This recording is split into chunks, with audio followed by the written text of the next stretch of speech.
بسم اللہ الرحمن الرحیم۔ رات کا پچھلا پہر تھا، آسمان پر چاندنی بکھری ہوئی تھی، مگر میرے دل میں اندھیرا تھا۔ میں صحن میں کھڑی تھی جب اندر سے شور اٹھا۔ دروازے پر میری نند نائلہ کھڑی تھی، چہرہ غصے سے سرخ، آنکھیں شعلے برساتی ہوئی۔ یہ بچہ کس کا ہے؟ وہ دھاڑی۔ میرا دل جیسے کسی نے مٹھی میں لے لیا ہو۔ میں نے حیرت سے اس کی طرف دیکھا۔ کیا مطلب؟ میری آواز لرز گئی۔ یہ بچہ کس کا ہے؟ ہاں؟ اس نے انگلی میری طرف اٹھائی اور پھر باقی گھر والے بھی وہاں جمع ہو گئے۔ ساس نے میری طرف گھور کر دیکھا۔ ان کے چہرے پر نفرت تھی، آنکھوں میں وہی غصہ تھا جو کسی بے قصور پر برسایا جاتا ہے۔ کیا میں نے صحیح سنا؟ ساس نے سرخ آنکھوں سے گھورتے ہوئے پوچھا۔ میری سانسیں تیز ہو گئیں۔ میں نے ارد گرد نظر دوڑائی۔ میری نند کی نظریں میرے پیٹ پر جمی ہوئی تھیں، جیسے میں کوئی مجرم ہوں۔ میری آنکھوں میں آنسو بھر آئے۔ کچھ سمجھ نہیں آ رہی۔ یہ کیا کہہ رہی ہو تم؟ میں نے کانپتی ہوئی آواز میں کہا۔ نائلہ نے میرے پیٹ کی طرف اشارہ کیا۔ یہ جو تیرے پیٹ میں پل رہا ہے، یہ کس کا ہے؟ اس کا لہجہ زہر آلود تھا۔ میرے قدموں تلے سے زمین نکل گئی۔ میں نے بے یقینی سے اپنے شوہر ازلان کی طرف دیکھا، جو دروازے کے قریب کھڑا تھا۔ شاید وہ سب کو سمجھائے کہ یہ اس کا ہی بچہ ہے، کہ میں پاک ہوں، میں بے گناہ ہوں، مگر وہ خاموش تھا۔ بول نائلہ، بول۔ نائلہ چیخی۔ یہ بچہ کس کا ہے؟ یہ ازلان کا ہے، میں نے پوری قوت سے کہا، مگر میری آواز میں بے بسی تھی۔ نائلہ نے کہا لگایا، ازلان کا؟ پھر بھی جھوٹ بول رہی ہے۔ ازلان کو چھوڑ کر کس کے ساتھ تعلقات تھے تیرے؟ بس، میں نے چیخ کر کہا، اپنی زبان سنبھال کر بات کرو، میں کوئی بدکردار عورت نہیں ہوں۔ تو پھر حاملہ کیسے ہوئی؟ نائلہ نے میرے شوہر کی طرف دیکھا۔ یہ تو کب کا کہہ چکا ہے کہ اس نے تمہیں ہاتھ بھی نہیں لگایا۔ میری آنکھیں حیرت سے پھیل گئی۔ میں نے ازلان کی طرف دیکھا جو مجھ سے نظریں چرا رہا تھا۔ یہ جھوٹ ہے، میں نے آنکھوں میں آنسو لیے کہا۔ ازلان تم کچھ کہو، تمہیں معلوم ہے کہ میں کیسی ہوں، تمہیں پتا ہے میں صرف تمہاری ہوں۔ ازلان نے گہری سانس لی، جیسے خود کو مضبوط کراؤ، اور پھر بولا، میں کچھ نہیں جانتا۔ میری دنیا اندھیر ہو گئی۔ میں نے بے یقینی سے اسے دیکھا۔ کیا؟ میری آواز لرز گئی۔ میں کچھ نہیں جانتا۔ نائلہ صحیح کہہ رہی ہے، میں نے تمہیں ہاتھ تک نہیں لگایا، تو پھر یہ بچہ کہاں سے آیا؟ میرے قدم ڈگمگا گئے۔ میں نے آنکھیں موند لی۔ تو تم بھی مجھے بدکردار سمجھتے ہو؟ میں نے درد سے پوچھا۔ ازلان کا لہجہ سخت۔ میں یہ نہیں کہہ رہا، حالات بتا رہے ہیں۔ ازلان کا لہجہ سخت تھا۔ یا اللہ، میں نے سر تھام لیا۔ یہ کیسا الزام ہے؟ میں تو کبھی کسی غیر مرد کی طرف نظر اٹھا کر بھی نہیں دیکھتی تھی۔ ساس نے آگے بڑھ کر میرا بازو کھینچا۔ بس کر، اب یہ ڈرامہ کرنے کی ضرورت نہیں ہے۔ میں ایسی گندی عورت کو اپنے گھر میں برداشت نہیں کر سکتی۔ میں نے کچھ غلط نہیں کیا، میں نے رو کر کہا۔ جھوٹ مت بول۔ ساس نے میرے بال پکڑ کر مجھے فرش پر پٹخ دیا۔ میری پیشانی زمین سے ٹکرائی اور خون کی ایک پتلی لکیر بہہ نکلی۔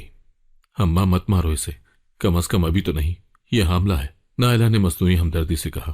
یہ مر بھی جائے تو مجھے کوئی پرواہ نہیں، ساس نے نفرت سے کہا۔ بس اب یہ اس گھر میں نہیں رہے گی۔ ازلان، میں نے کراہ کر اپنے شوہر کی طرف دیکھا۔ مجھے بچاؤ، مگر وہ دروازے کی طرف بڑھ چکا تھا۔ ازلان، میں نے چیخ کر کہا، میں تمہارے قدموں میں گر جاتی ہوں، مگر مجھ پر یقین کرو۔ مگر اس نے ایک پل کے لیے بھی مڑ کر نہیں دیکھا۔ میں تمہیں طلاق دیتا ہوں۔ اس کے الفاظ گونجے اور میرا دل جیسے کسی نے چیر دیا ہو۔ میری دنیا لٹ گئی تھی، میرے جسم میں سکت ختم ہو چکی تھی، میں بے جان سی زمین پر گری تھی۔ ساس نے میرا دوپٹہ نوچ کر مجھے گھر سے باہر دھکیل دیا۔ اب اس گھر میں تیرے لیے کوئی جگہ نہیں۔ دروازہ دھڑ سے بند ہو گیا۔ میں زمین پر گری تھی، رات کی سیاہی مجھے اپنے اندر سمیٹ رہی تھی۔ میں بے گناہ ہوں، میں نے سسکی بھر کر کہا، مگر میری آواز کوئی نہیں سن رہا تھا۔ مجھے محسوس ہو رہا تھا جیسے میرا دم نکل رہا ہو، اور پھر مجھے اندھیرا نظر آنے لگا۔ میرے جسم میں جیسے جان باقی نہ رہی ہو، آنکھوں کے آگے دھند سی چھانے لگی۔ میں زمین پر بے بسی سے گری تھی، اور اندر سے کہوں طنز اور بددعاؤں کی آوازیں آ رہی تھی۔ میں نے کمزور انگلیوں سے دروازے کی دہلیز کو چھوا، جہاں چند لمحے پہلے میں عزت دار بیوی کے روپ میں کھڑی تھی، مگر اب ایک رسوا عورت بنا کر نکال دی گئی تھی۔ بارش ہونے لگی، قطرے زمین پر گرنے لگے، جیسے آسمان بھی میری بے بسی پر آنسو بہا رہا ہو۔ میرے ہونٹ کانپ رہے تھے، بدن لرز رہا تھا، مگر سب سے زیادہ میرا دل زخمی تھا۔ ازلان، میں نے کراہ کر کہا، مگر کوئی جواب نہ آیا۔ دروازے کے پیچھے وہ شخص تھا جسے میں نے سب سے زیادہ چاہا، جس کے لیے اپنی ہستی کو فنا کر دیا، اور آج وہی شخص میرے لیے اجنبی بن گیا تھا۔ میں نے دھیرے دھیرے اپنے ہاتھ سے اپنا پیٹ تھاما۔ اندر میرا بچہ تھا، میرا واحد سہارا، میری آخری امید، میری کوکھ میں پلنے والا یہ ننھا وجود۔ میری بے گناہی کا سب سے بڑا گواہ تھا، اگر کوئی تھا جو یہ گواہی سننے کو تیار ہو۔ میں بے گناہ ہوں۔ میری آنکھوں سے آنسو بہہ نکلے، مگر جواب میں بس رات کی سرد ہوا چلتی رہی۔ میں کہاں جاؤں؟ میرے قدم خود بخود میرے میکے کی طرف بڑھنے لگے۔ میرا گھر، جہاں میں نے بچپن گزارا، جہاں میرے ماں باپ کی دعائیں اور بھائیوں کی محبت تھی، ہاں وہ میرا گھر ہے۔ وہ مجھے واپس لے لیں گے۔ میں ننگے پاؤں اور بھیگے کپڑوں میں سڑک پر چلنے لگی۔ ہر قدم کے ساتھ میرا دل تیز دھڑک رہا تھا۔ کیا وہ مجھے واقعی قبول کر لیں گے؟ کیا میرے ماں باپ میری بے گناہی پر یقین کریں گے؟ سردی بڑھتی جا رہی تھی، ہوا بدن میں نوکیلے کانٹوں کی طرح چبھ رہی تھی، مگر میں چلتی رہی۔ میں نے امید کا دامن نہیں چھوڑا۔ آخر کار میں دروازے پر پہنچ گئی۔ لکڑی کے اس دروازے کو دیکھ کر میرے دل میں ایک شدید تمنا جاگی کہ اندر سے ماں کی آواز آئے، ابا مجھے گلے لگا لیں، اور بھائی میری پیشانی پر ہاتھ رکھ کر کہیں، ہم جانتے ہیں تو بے قصور ہے۔ میری آنکھیں خوش فہمی سے بھیگ گئیں۔ میں نے کانپتے ہاتھوں سے دروازہ بجایا۔ اماں، میں نے کمزور آواز میں پکارا۔ کوئی جواب نہیں آیا۔ ابا، میں نے روتے ہوئے کہا، دروازہ کھولو۔ قدموں کی چاپ سنائی دی۔ دروازہ کھلا اور سامنے میرا بڑا بھائی کھڑا تھا، مگر اس کی آنکھوں میں وہ محبت نہیں تھی جو کبھی میرے لیے ہوتی تھی۔ یہاں کیوں آئی ہو؟ اس نے سخت لہجے میں پوچھا۔ بھائی، میں نے بے اختیار اس کا ہاتھ تھامنا چاہا، مگر اس نے پیچھے ہٹ کر دروازے کا پٹ مضبوطی سے پکڑ لیا۔ ہمیں شرمندہ کرنے کے لیے آئی ہو؟ اس کے الفاظ زہر کی طرح میرے دل میں اتر گئے۔ نہیں بھائی، میں تو بس اپنے گھر واپس آئی ہوں، مجھے سن لو، میں بے قصور ہوں۔ میں نے التجا کی۔ بے قصور؟ اندر سے بھابھی کی زہریلی آواز آئی۔ تو کیا سب لوگ جھوٹ بول رہے ہیں؟ تیرے سسرال والے، پورا محلہ، سب غلط ہیں اور تو اکیلی صحیح ہے؟ بھابھی، خدا را مجھے سمجھنے کی کوشش کرو۔ میں نے ہاتھ چھوڑ دیے۔ بس کرو، بھائی نے چیخ کر کہا۔ ہم اپنی عزت مزید خاک میں نہیں ملانا چاہتے۔ اماں ابا بھی تیرے اس کردار کے صدمے سے بیمار ہے، اب وہ مزید تیرے منہ سے کوئی صفائی نہیں سن سکتے۔ بھائی، میری آواز تڑپ گئی، چلی جا یہاں سے۔ بھائی نے ایک جھٹکے سے دروازہ بند کر دیا۔ یہ آواز میری آخری امید کو توڑنے کے لیے کافی تھی۔ میں نے بے یقینی سے دروازے کو دیکھا۔ اماں، میں نے دروازہ پیٹنا شروع کر دیا۔ ابا، دروازہ کھولو۔ اندر مکمل خاموشی تھی۔ میرا اپنا گھر، جہاں میں نے بچپن میں پناہ لی تھی، جہاں میں سب سے زیادہ محفوظ تھی، آج اس گھر نے مجھے بے یار و مددگار چھوڑ دیا تھا۔ میں بے سود سڑک کے کنارے بیٹھی تھی۔ بارش میرے وجود کو بھگو رہی تھی، مگر میرے اندر کی تپش کم نہ ہو رہی تھی۔ میرا دل جل رہا تھا، میری روح زخمی تھی۔ میرا گھر چھن گیا، میرا سہاگ چھن گیا، میرا میکا بھی مجھے ٹھکرا چکا تھا۔ میں سوچ رہی تھی کہ ایک عورت کا قصور کیا ہوتا ہے؟ اگر اس پر الزام لگ جائے تو کیا وہ واقعی مجرم بن جاتی ہے؟ بارش کی بوندیں میرے چہرے پر گر رہی تھیں، مگر میں اتنی نڈھال تھی کہ انہیں پوچھنے کی بھی ہمت نہ تھی۔ میرے وجود میں صرف ایک زندگی کی رمق باقی تھی، میری کوکھ میں پلنے والا بچہ جو ابھی اس دنیا سے بے خبر تھا، مگر جس کی تقدیر میرے ساتھ ہی لکھی جا چکی تھی۔ مجھے کہاں جانا چاہیے؟ میں نے خود سے سوال کیا۔ میری نظر دھندلانے لگی، دماغ میں چکر آ رہے تھے، شاید بھوک، شاید صدمہ، شاید تھکن۔ میں نے سڑک کے کنارے پر پڑی ایک خالی چارپائی دیکھی جو کسی چھوٹے سے ہوٹل کے باہر رکھی تھی۔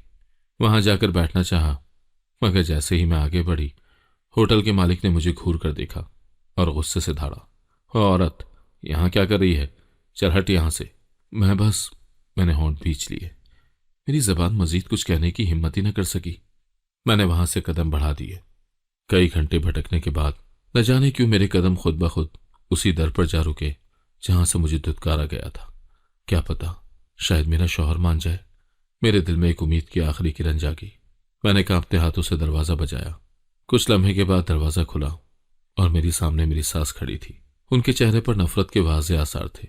جیسے ہی انہوں نے مجھے دیکھا، ان کی آنکھوں میں شدید غصہ ابھر آیا۔ تو یہاں کیوں آئی ہے؟ انہوں نے سخت لہجے میں پوچھا۔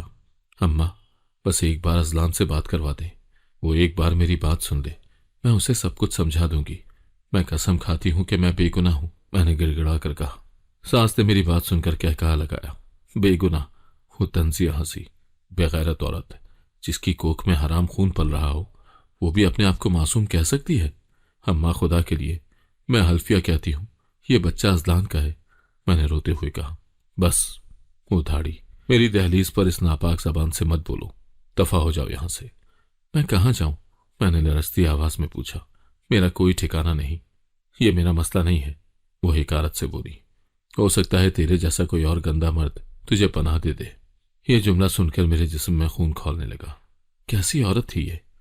میں نے ہمیشہ ان کی عزت کی، ہمیشہ بیٹی بن کر ان کے سامنے جھکی، اور آج وہ مجھے ایسے الزام دے رہی تھی جیسے میں واقعی کوئی بدکردار عورت ہوں۔ بس اماں، میں نے آنکھوں میں آنسو لی کہا، اتنا ظلم مت کرے۔ ظلم؟ ظلم تو نے کیا ہے ہمارے خاندان پر، وہ چیخ کر بولی۔ ہمارے بیٹے کا نام مٹی میں ملا دیا، ہماری عزت کو جوتیوں میں رکھوا دیا۔ اب چاہتی ہے کہ ہم تجھے پناہ دیں؟ مجھے صرف ایک بار ازلان سے ملنے دے، خدا کے لیے۔ میں نے سسک کر کہا، ازلان؟ وہ ہنسی، وہ تجھے دیکھنا بھی نہیں چاہتا۔ میرے دل پر آخری چوٹ پڑی۔ تو پھر مجھے مار ہی دو، میں نے سرخ آنکھوں سے کہا۔ سچ بولنے کی سزا دے دو، مجھے ختم کر دو۔ کاش میں تجھے ختم کر سکتی۔ سانس گھٹائی اور پھر میری کلائی پکڑ کر مجھے زور سے دھکا دیا۔ میں سیدھا زینے سے نیچے گری، میری چیخ نکلی، میری کوکھ میں درد اٹھا اور میں زمین پر بے سدھ پڑ گئی۔ میرے کانوں میں سانس کی آواز آ رہی تھی۔ مر گئی؟ چلو جان چھوٹی۔ مجھے لگا میں ختم ہو چکی ہوں، مگر نہیں، میری سانسیں ابھی باقی تھیں۔ میرے پیٹ میں درد تھا، مگر بچہ ابھی بھی میری کوکھ میں تھا۔ اللہ نے مجھے موت سے بچا لیا تھا۔ جب میں نیم بے ہوشی کی حالت میں پڑی تھی تو کسی نے میرا بازو تھاما۔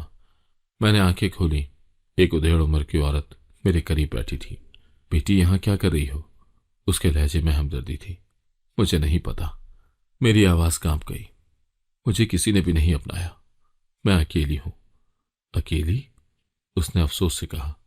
چلو میرے ساتھ چلو، تمہیں ہسپتال لے کر چلتی ہوں، تمہاری حالت ٹھیک نہیں لگ رہی۔ ہسپتال؟ میں نے بے یقینی سے دہرایا۔ ہاں بیٹی، میں وہاں کام کرتی ہوں، چھوٹے موٹے کام کر لیتی ہوں، وہاں کم از کم تمہیں پناہ تو ملے گی۔ میں نے بے یقینی سے اسے دیکھا۔ کیا یہ اللہ کی طرف سے مدد تھی؟ کیا میری دعا قبول ہو گئی تھی؟ میں نے کمزور ہاتھوں سے اس عورت کا ہاتھ تھام لیا۔ مجھے لے چلیے، میں نے آہستہ سے کہا۔ اس عورت نے میری پیشانی پر ہاتھ رکھا۔ ڈرو نہیں بیٹی، میں تمہارے ساتھ ہوں۔ مجھے ایسا لگا جیسے برسوں کے بعد کسی نے مجھ سے ہمدردی کی ہو۔ ہاں، شاید اللہ نے مجھے سڑک پر بے سہارا نہیں چھوڑا تھا۔ میری تقدیر کا ایک نیا ورق پلٹنے والا تھا۔ مجھے ایسا لگ رہا تھا جیسا میں کسی اور ہی دنیا میں ہوں۔ آنکھیں کھولنے کی کوشش کی تو ہر طرف سفیدی تھی۔ کسی کی مدھم مدھم آوازیں آ رہی تھیں۔ میں نے پلکیں اٹھانے کی کوشش کی، مگر جسم اتنا بوجھل تھا کہ ہلنے کی سکت نہ رہی۔ بیٹی آنکھیں کھولو، وہی مہربان آواز آئی جس نے میری بے بسی کے عالم میں میرا ہاتھ تھاما تھا۔ میں نے آہستہ آہستہ آنکھیں کھولی۔ روشنی نے میری بینائی کو چندیا دیا۔ کچھ لمحے لگے مجھے یہ سمجھنے میں کہ میں کہاں ہوں۔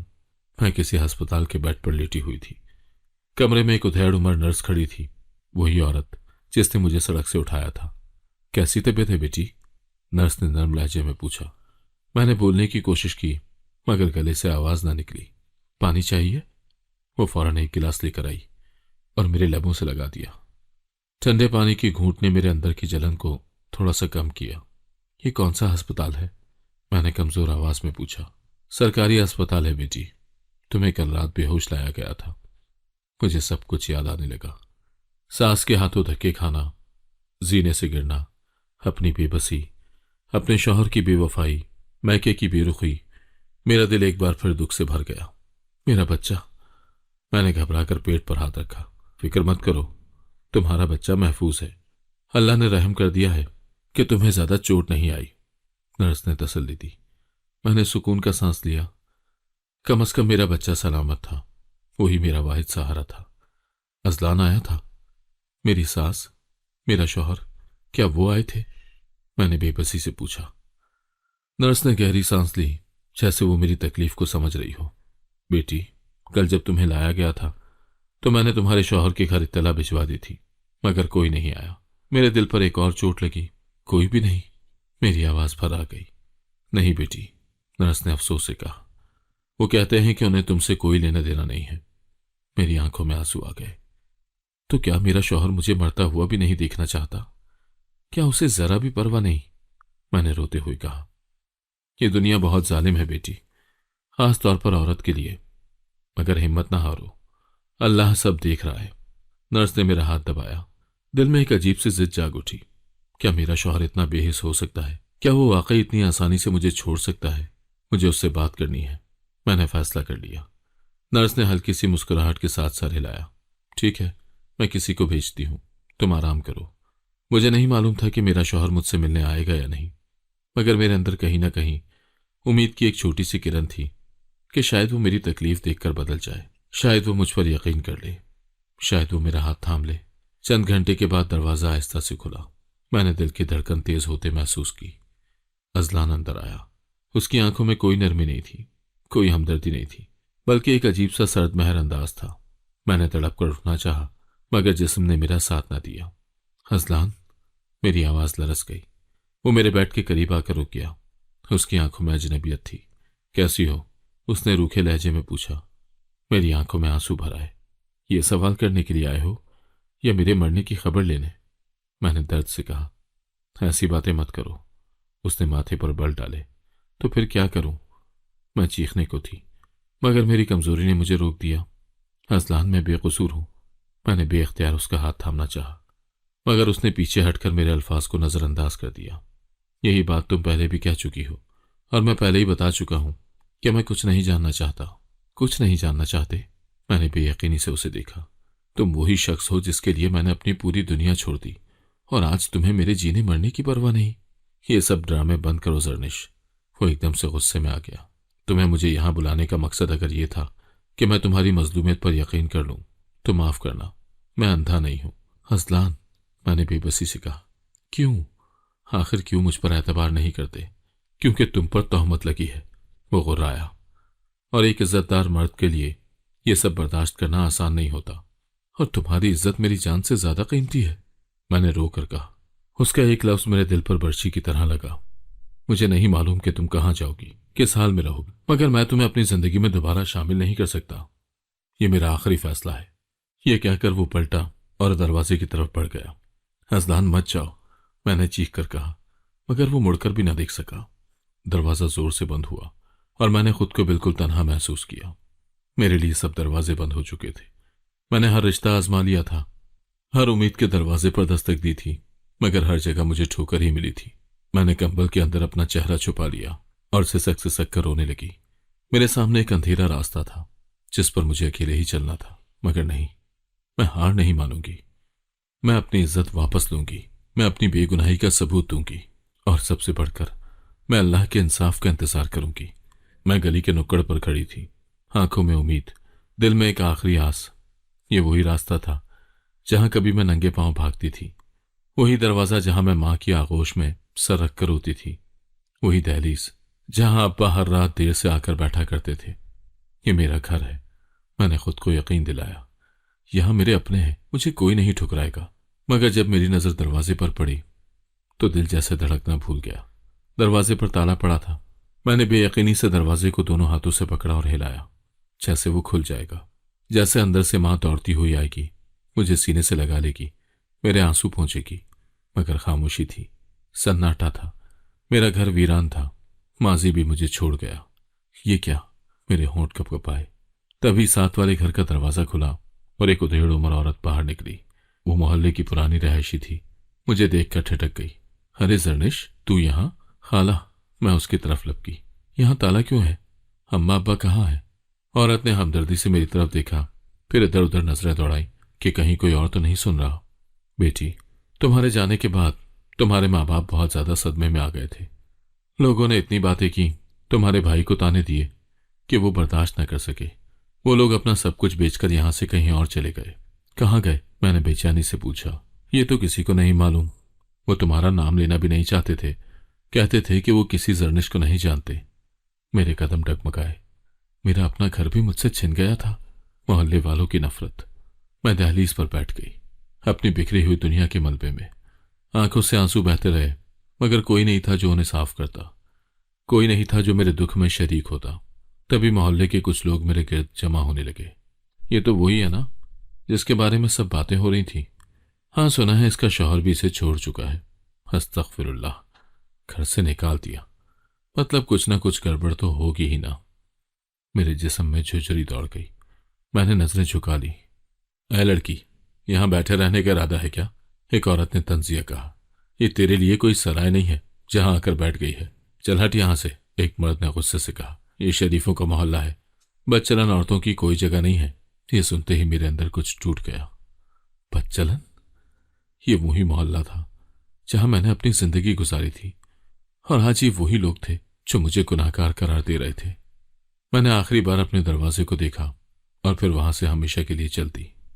میں ایک بار پھر سڑک پر تھی، بے سہارا، بے گھر اور بے آسرا۔ مجھے نہیں معلوم تھا کہ میں کہاں جاؤں، کون میرا ہوگا۔ میں نے آنکھیں بند کر کے آسمان کی طرف دیکھا۔ اللہ، میں نے سسکی بھری، کیا تو بھی مجھے چھوڑ چکا ہے؟ رات کی سیاہی گہری ہو چکی تھی، سڑک پر اکا دکا گاڑیاں گزر رہی تھیں اور دور کہیں کتوں کے بھونکنے کی آواز آ رہی تھی۔ میں ننگے پاؤں بھیگے کپڑوں میں بے یار و مددگار ایک گلی کے کنارے پر کھڑی تھی۔ میرے ہاتھ بے اختیار اپنے پیٹ پر جا پڑے۔ میں نے اپنی کوکھ میں پلنے والے بچے کو محسوس کیا۔ وہ زندہ تھا، سانس لے رہا تھا اور میرے ساتھ اس آزمائش میں شریک تھا۔ میرے بچے، ہم اکیلے ہیں، مگر میں تجھے اس دنیا میں تنہا نہیں چھوڑوں گی۔ میں نے خود سے عہد کیا۔ سردی بڑھ رہی تھی، میرے دانت بجنے لگے۔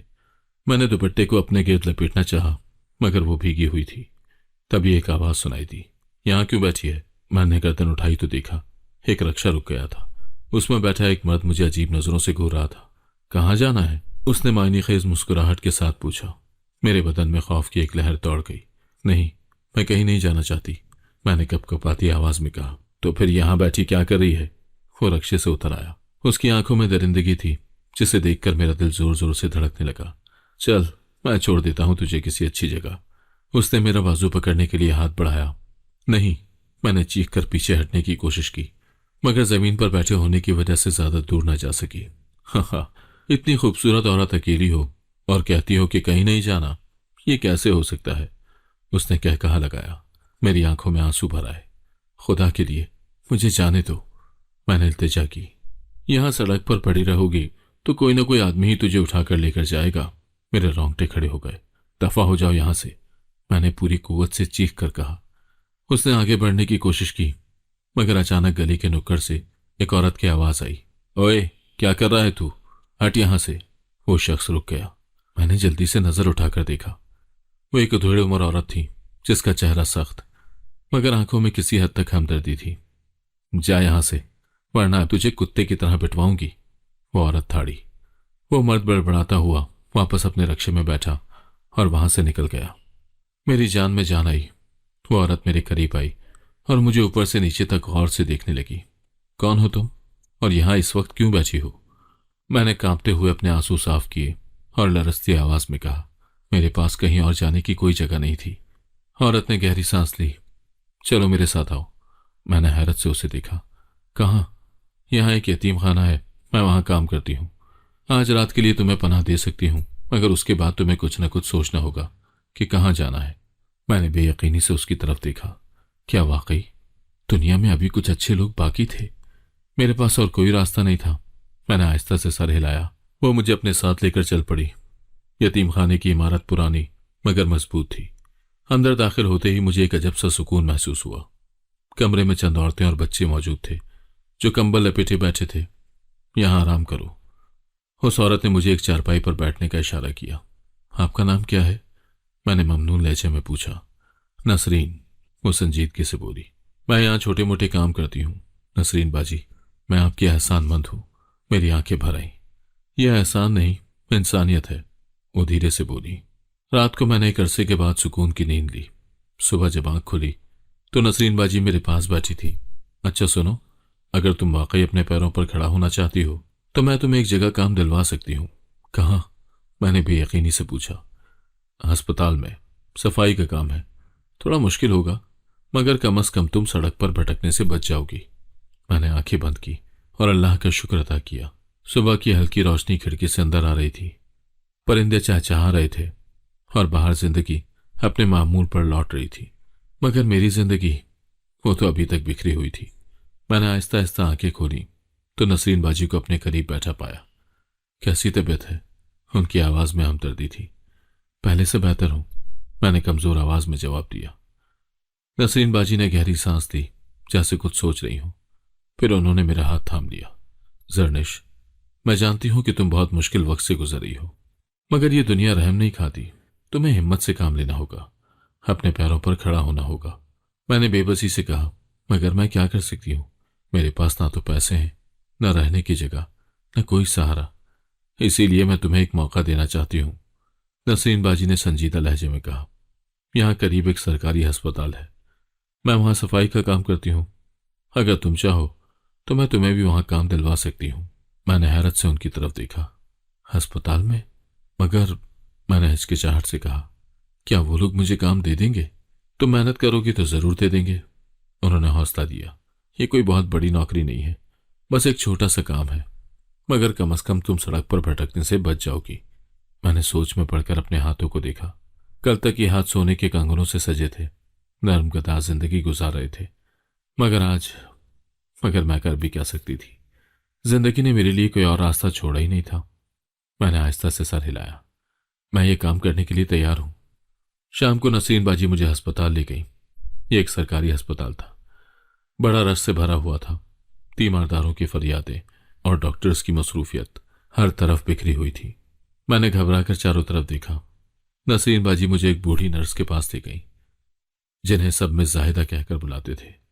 زاہدہ آپا، یہ لڑکی بہت مجبور ہے، اس کو کام کی سخت ضرورت ہے، کیا تم اسے ہسپتال میں کوئی کام دلوا سکتی ہو؟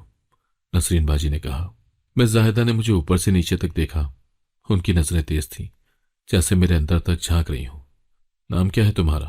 انہوں نے پوچھا۔ زرنش، میں نے آہستہ سے کہا۔ کوئی تجربہ ہے ہسپتال میں کام کرنے کا؟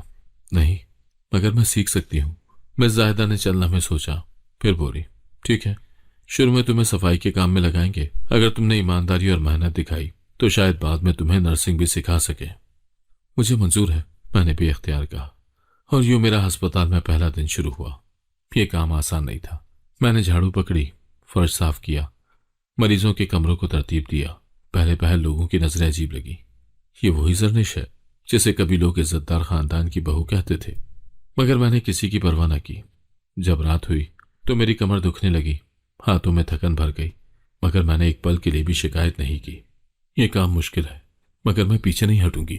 رات کو جب میں یتیم خانے کے چھوٹے سے کمرے میں واپس آئی تو بستر پر لیٹتے ہی آنکھوں میں آنسو آ گئے۔ میں نے آسمان کی طرف دیکھا۔ اللہ، میں نے کسی کا کچھ نہیں بگاڑا تھا، پھر میرے ساتھ ایسا کیوں ہوا؟ تو انصاف کرنے والا ہے، تو ایک دن میری بے گناہی ثابت کرے گا۔ وہ لوگ جنہوں نے مجھے ذلیل کیا، وہ سب ایک دن میرا سچ دیکھیں گے۔ وقت کا پہیہ چل پڑا اور یوں میرے دن بدلنے لگے۔ میں نے دن رات محنت کی۔ شروع میں لوگ مجھے نوکرانی سمجھتے تھے، مگر آہستہ آہستہ میری ایمانداری اور محنت سب کے دلوں میں گھر کرنے لگی۔ مس زاہدہ نے مجھ پر بھروسہ کرنا شروع کر دیا۔ ایک دن انہوں نے کہا، زرنش، تم بہت سمجھدار ہو، اگر چاہو تو نرسنگ سیکھ سکتی ہو۔ یہ میرے لیے بہت بڑی خوشخبری تھی۔ اگر میں نرس بن گئی تو اپنی پہچان خود بنا سکوں گی، مجھے کسی کے سہارے کی ضرورت نہیں رہے گی۔ زندگی اب ایک معمول پر آ رہی تھی، مگر قسمت کو شاید ابھی مزید امتحان لینا تھا۔ ایک دن میں ایمرجنسی وارڈ میں صفائی کر رہی تھی جب اچانک باہر شور اٹھا، ہٹ جاؤ، مریض کو جلدی اندر لے کر آؤ۔ لوگ دوڑتے ہوئے اندر داخل ہو رہے تھے۔ مریض کی چیخ و پکار سنائی دے رہی تھی۔ میں نے بے اختیار دروازے کی طرف دیکھا اور جو منظر میری آنکھوں کے سامنے آیا اس نے میرے پیروں تلے زمین کھینچ لی۔ سامنے خون میں لت پت پڑی ہوئی عورت کوئی اور نہیں، میری اپنی نند نائلہ تھی، جس نے مجھے بدنام کیا تھا۔ آج وہ خود کسی مصیبت میں مبتلا تھی۔ میری سانس رکنے لگی۔ کیا یہ قدرت کا انصاف تھا؟ ایمرجنسی وارڈ میں کوہرام مچا ہوا تھا۔ مریض کی چیخ و پکار، ڈاکٹروں کی بھاگ دوڑ، نرسوں کی پریشانی، ہر طرف ہلچل تھی، مگر میرے کانوں میں صرف ایک آواز گونج رہی تھی جو میرے دل کی دھڑکن کو تیز کیے جا رہی تھی۔ نائلہ، میری اپنی نند، وہی نائلہ جس نے میری عزت خاک میں ملا دی تھی، آج خون میں لت پت اسٹریچر پر پڑی تڑپ رہی تھی۔ جلدی کرو، مریض کا بہت زیادہ خون بہہ رہا ہے، ایک ڈاکٹر زور سے بولا۔ میں اپنے قدموں میں جمی کھڑی تھی، میرے ہاتھ پسینے سے بھیگ چکے تھے۔ دل میں ایک عجیب سی کیفیت تھی۔ میں اسے اس حالت میں دیکھ کر خوش نہیں ہو رہی تھی، مگر میرے اندر ایک ہلچل ضرور تھی۔ کیا یہ اللہ کا انصاف تھا؟ کیا وہ مکافات عمل کے شکار ہو چکی تھی؟ نرسیں اور ڈاکٹرز اسے اندر لے جا رہے تھے۔ میں اپنی جگہ ساکت کھڑی تھی، جیسے کسی نے میرے پیروں میں بیڑیاں ڈال دی ہوں۔ ہاں، مجھے بچاؤ پلیز۔ نائلہ کی کرہائیں سن کر میرا وجود کانپ گیا۔ میری نظروں کے سامنے وہ وقت گھوم گیا جب میں بھی یوں ہی چیخی تھی، جب میں نے اپنی سانس کے قدم پکڑ کر فریاد کی تھی، جب میں نے اذلان کے سامنے ہاتھ جوڑے تھے، مگر کسی نے مجھ پر رحم نہیں کیا تھا۔ کیا آج نائلہ کے ساتھ بھی وہی ہونے والا تھا؟ کیا ہوا اسے؟ میں نے نسرین باجی کی طرف دیکھ کر پوچھا۔ انہوں نے بھی یہ منظر دیکھ لیا تھا۔ انہوں نے گہری سانس دی۔ یہی دنیا ہے زرنش، کہتے ہیں کہ اس پر بھی وہی الزام لگا ہے جو اس نے کبھی تجھ پر لگایا تھا۔ میرے جسم میں سنسنی دوڑ گئی۔ کیا؟ میں نے بے یقینی سے پوچھا۔ ہاں، یہ بھی حاملہ ہے، اور وہ شخص جس کے ساتھ اس کا نام جوڑا جا رہا تھا اسے چھوڑ کر بھاگ گیا۔ نسرین باجی نے سرد لہجے میں کہا۔ میرے دل پر جیسے بجلی گری۔ وہی الزام، وہی بے بسی، وہی بے اعتباری۔ آج نائلہ بھی وہی کچھ سہ رہی تھی جو میں نے سہا تھا۔ نائلہ، ایک مانوس آواز سنائی دی۔ میں نے گردن موڑ کر دیکھا تو میری ساس اور میرا سابقہ شوہر ازلان وارڈ میں داخل ہو رہے تھے۔ میں نے ان دونوں کو دیکھا اور میری آنکھوں میں ایک عجیب سی کیفیت بھر آئی۔ ساس جو کبھی میری بے عزتی کرنے میں سب سے آگے تھی، جو کبھی میرا دوپٹہ کھینچ کر مجھے گھر سے نکال چکی تھی، آج وہی عورت اپنی بیٹی کی جان بچانے کے لیے دہائیاں دے رہی تھی۔ ازلان جو میرے سچ پر یقین کرنے کو تیار نہیں تھا، آج اس کی آنکھوں میں وہی خوف تھا جو کسی اپنے کے کھونے کے ڈر سے آتا ہے۔ ڈاکٹر، میری بیٹی کو بچا لیجیے، ساس نے فریاد کی۔ ہم پوری کوشش کر رہے ہیں، مگر مریضہ کی حالت بہت نازک ہے، بہت زیادہ خون بہہ چکا ہے، ڈاکٹر نے سنجیدگی سے کہا۔ یا اللہ، ساس نے بین کر کے اپنے سر پر ہاتھ مارا۔ میری بچی کے ساتھ یہ کیا ہو رہا ہے؟ یہی الفاظ، یہی جملے، یہی بے بسی، یہ سب تو میں بھی سہ چکی تھی، مگر اس وقت کوئی نہ تھا جو میرا یقین کرتا، کوئی نہ تھا جو میرا درد سمجھتا۔ اتنے میں ازلان کی نظر مجھ پر پڑی۔ اس کی آنکھوں میں ایک پل کے لیے حیرت ابھری اور پھر ایک عجیب سا شرمندہ تاثر آ گیا۔ سرنش، اس نے مدھم آواز میں کہا۔ میں خاموش کھڑی رہی۔ تم یہاں کیا کر رہی ہو؟ اس نے بے یقینی سے پوچھا۔ میں یہاں کام کرتی ہوں، میں نے سپاٹ لہجے میں کہا۔ یہ سن کر اس کے چہرے پر مزید حیرت پھیل گئی۔ کام؟ ہاں، محنت مزدوری کر کے اپنی زندگی گزار رہی ہوں، میں نے آنکھوں میں آنکھیں ڈال کر کہا، کیونکہ میرے پاس کوئی اور راستہ نہیں تھا۔ میرے لہجے میں کرب تھا مگر غرور نہیں۔ ازلان کی نظریں جھک گئیں۔ شاید اسے میری کہی ہوئی ایک ایک بات یاد آ رہی تھی۔ شاید وہ سوچ رہا تھا کہ جس عورت کو وہ بد کردار سمجھ کر دھتکار چکا تھا، وہ آج عزت کی روٹی کمانے کے لیے محنت کر رہی تھی۔ اور اس کی اپنی بہن ساس کی نظر بھی مجھ پر پڑی۔ اس کا چہرہ فک ہو گیا۔ یہ یہاں کیا کر رہی ہے؟ اس نے غصے سے کہا۔ یہ یہاں کام کر رہی ہے اماں، ازلان نے مدھم لہجے میں کہا۔ کیا؟ ساس نے حیرت سے کہا۔ یہ کام کر رہی ہے؟ ایک زمانہ جسے بد کردار کہتا تھا، وہ اب شریفوں کے بیچ کام کرے گی؟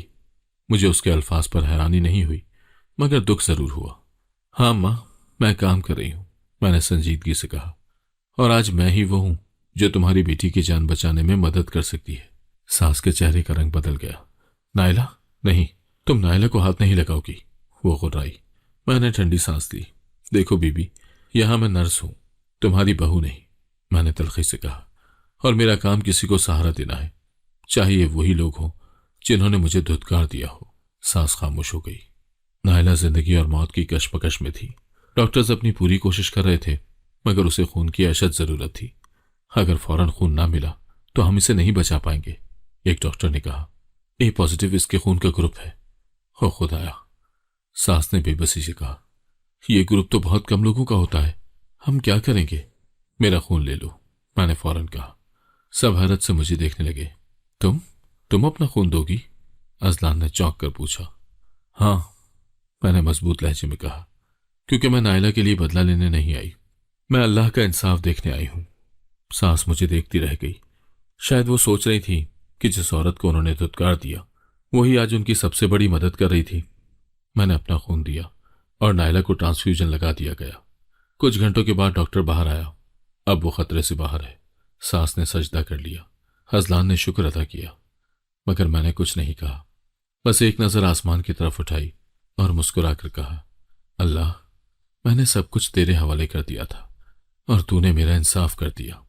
نائلہ کی جان بچ گئی تھی۔ ڈاکٹرز نے کہا تھا کہ اگر وقت پر خون نہ ملتا تو شاید وہ زندہ نہ رہ پاتی، مگر وہ خون دینے والا کون تھا؟ وہی عورت جسے نائلہ نے بدنام کیا تھا، وہی جسے دھتکار دیا گیا، وہی جسے رسوا کر کے بے آسرا چھوڑ دیا گیا۔ میں ہسپتال کے کوریڈور میں خاموشی تھی۔ ساس کرسی پر بیٹھی تھی، آنکھوں میں آنسو، چہرے پر بے بسی۔ ازلان ایک دیوار کے ساتھ کھڑا تھا، اس کی آنکھیں جھکی ہوئی تھیں۔ شاید وہ حقیقت کو قبول نہیں کر پا رہا تھا کہ وہ عورت جسے اس نے بدنام سمجھ کر چھوڑ دیا تھا آج ہیرو بن کر کھڑی تھی۔ میری نظریں نائلہ کے کمرے کی طرف تھی۔ وہ اب بھی بے ہوش تھی مگر زندہ تھی۔ زندگی نے ایک پل میں سارا منزل بدل دیا تھا۔ زرنش، میں نے چونک کر ساس کی طرف دیکھا۔ وہ مجھے عجیب نظروں سے دیکھ رہی تھی، جیسے اسے یقین نہ آ رہا ہو کہ میں نے واقعی اس کی بیٹی کی جان بچائی ہے۔ تم نے واقعی اپنا خون دیا؟ جی، میں نے مختصر جواب دیا۔ مگر کیوں؟ وہ اب بھی حیرت میں تھی۔ تمہیں تو بدلہ لینا چاہیے تھا، تمہیں تو کہنا چاہیے تھا کہ جس طرح ہم نے تمہیں چھوڑا تھا اب تم ہمیں چھوڑ دو گی۔ میں نے ایک گہری سانس لی۔ میں یہاں بدلہ لینے نہیں آئی تھی اماں جی۔ میرا لہجہ نرم مگر مضبوط تھا۔ میں تو اللہ کے انصاف کا انتظار کر رہی تھی اور وہ مجھے مل چکا ہے۔ ساس نے حیرانی سے میری طرف دیکھا۔ کیا مطلب؟ مطلب یہ کہ میں جان چکی ہوں دنیا میں ہر چیز کا حساب ہوتا ہے۔ اگر نائلہ بھی اسی تکلیف سے گزری تو یہ اللہ کا قانون تھا، مگر میں نے اس کے ساتھ وہی سلوک نہیں کیا جو کہ آپ نے میرے ساتھ کیا تھا، کیونکہ میرا حساب اللہ کے ہاتھ میں ہے، آپ کے ہاتھ میں نہیں۔ ساس کے ہونٹ کپ کپانے لگے۔ ہم نے تمہارے ساتھ بہت برا کیا زرنش۔ اس کی آواز ٹوٹنے لگی۔ ہم نے تم پر الزام لگایا، تمہیں بے سہارا چھوڑ دیا، تمہارا گھر اجاڑ دیا۔ میں نے تلخی سے کہا، مگر میں نے اپنا معاملہ اللہ کے حوالے کر دیا تھا، اور دیکھ لیجئے انصاف ہو چکا۔ ساس کی آنکھوں میں آنسو آ گئے۔ زرنش، یہ آواز ازلان کی تھی۔ میں نے اس کی طرف دیکھا۔ وہ جھجک رہا تھا، جیسے کچھ کہنا چاہتا ہو مگر الفاظ نہ مل رہے ہوں۔ میں بس… وہ خاموش ہو گیا۔ شاید اسے سمجھ نہیں آ رہا تھا کہ مجھ سے کیسے بات کرے، یا شاید وہ شرمندہ تھا۔ میں جانتا ہوں میں نے تم پر یقین نہیں کیا، تمہیں اکیلا چھوڑ دیا، تمہاری بے عزتی کی، مگر اب بہت دیر ہو چکی ہے۔ میں نے مضبوط لہجے میں کہا۔ میں نے سخت لہجے میں کہا۔ ازلان نے چونک کر میری طرف دیکھا۔ اب تمہیں احساس ہو رہا ہے کہ میں بے گناہ تھی؟ اب جب کہ اللہ نے تمہیں سچ دکھا دیا تو تم شرمندہ ہو رہے ہو؟ میری آواز میں تلخی تھی مگر غصہ نہیں۔ زرنش، ازلان، اگر تم نے اس دن میرا ہاتھ تھاما ہوتا تو شاید آج تمہاری عزت خاک میں نہ ملتی۔ اگر تم نے ایک بار میرے الفاظ پر یقین کیا ہوتا تو شاید تمہاری بہن پر وہی تہمت نہ لگتی جو اس نے مجھ پر لگائی تھی۔ ازلان نے نظریں جھکا دیں۔